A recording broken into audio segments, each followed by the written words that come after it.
kita substitusikan. Kita lihat pada fungsi bagian atas ada X, maka kita ganti dengan angka 4, yang dimana angka 4 ini menunjukkan atau mendekati X. Dituliskan kuadratnya kembali, dan kurang 16 dituliskan kembali juga, per.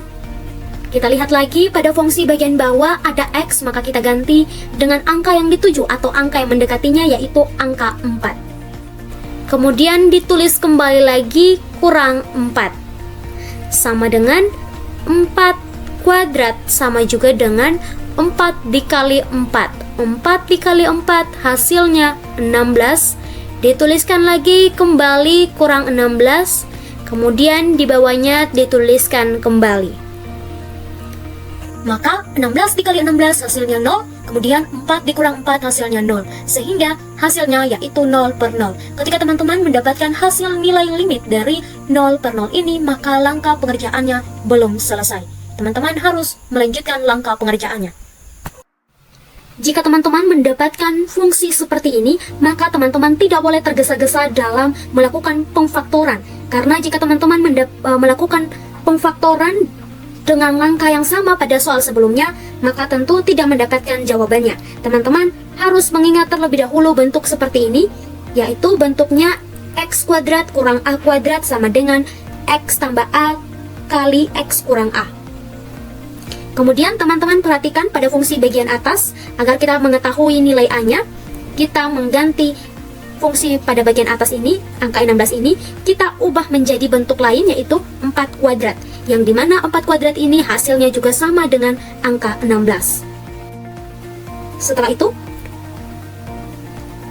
X ditambah 4 dikalikan X kurang 4 per X kurang 4. Itu bagaimana dengan kuadratnya yang tadi? Ingat, kita memakai bentuk seperti ini, maka dihasilkan akarnya, kuadratnya akan hilang. Dan teman-teman lihat pada fungsi bagian atas dan bawah ada yang sama. Teman-teman coret saja.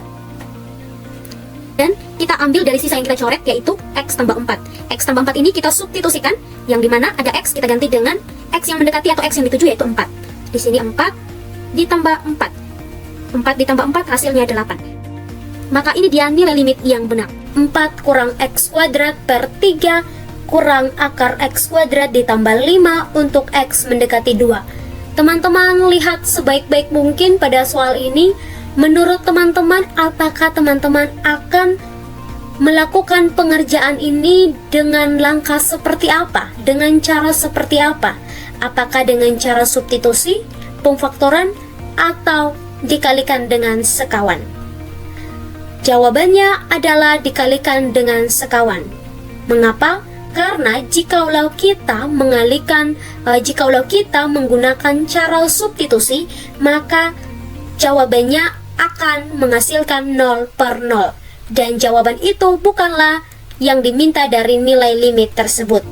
Dan jikalau kita menggunakan pemfaktoran, kita lihat bersama bahwa pada fungsi ini tidak bisa difaktorkan. Sehingga jawabannya adalah dikalikan dengan sekawan. Karena apa? Karena pada fungsi ini memuat akar.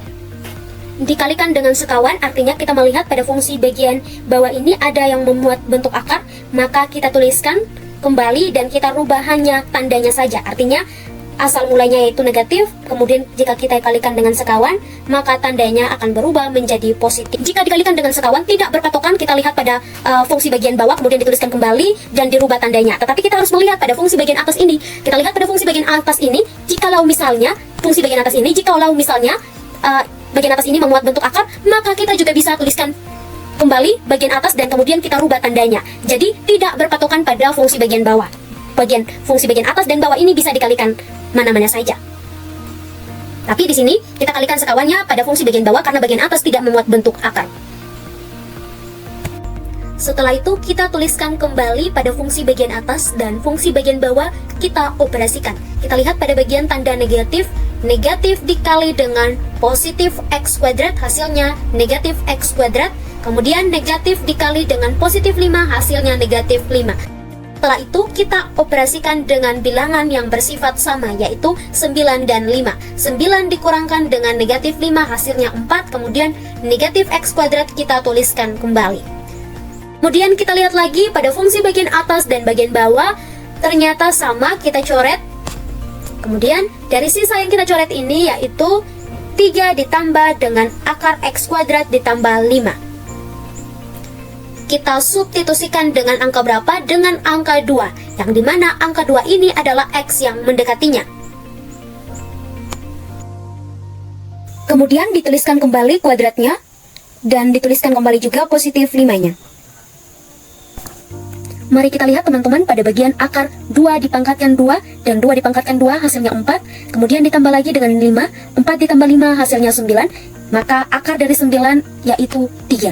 3 ditambah 3 hasilnya 6. Jika kita mendapatkan soal seperti ini, kita abaikan dulu pangkat 3 ini. Artinya kita operasikan terlebih dahulu yang dikurungkan, kemudian hasil akhirnya barulah kita pangkatkan 3. Dituliskan kembali 2, kemudian di sini ada X, maka kita ganti dengan 0, ditambah dengan 3, per X lagi kita ganti dengan 0, ditambah 1. 2 dikali 0 hasilnya 0, ditambah 7, per 0 ditambah 1, dituliskan kembali 0 ditambah 7 hasilnya 7, per 0 ditambah 1 hasilnya 1. Maka ini dia hasil akhirnya, kemudian kita pangkatkan dengan 3. 7 dipangkatkan dengan 3 atau 7 dikali 7 dikali 7. 7 dikali 7 hasilnya 49, kemudian dikalikan lagi dengan 7 hasilnya 343. 1 dikalikan dengan 1 hasilnya 1, dikalikan lagi dengan 1 hasilnya tetap 1. 343 per 1 atau bagi 1 hasilnya 343.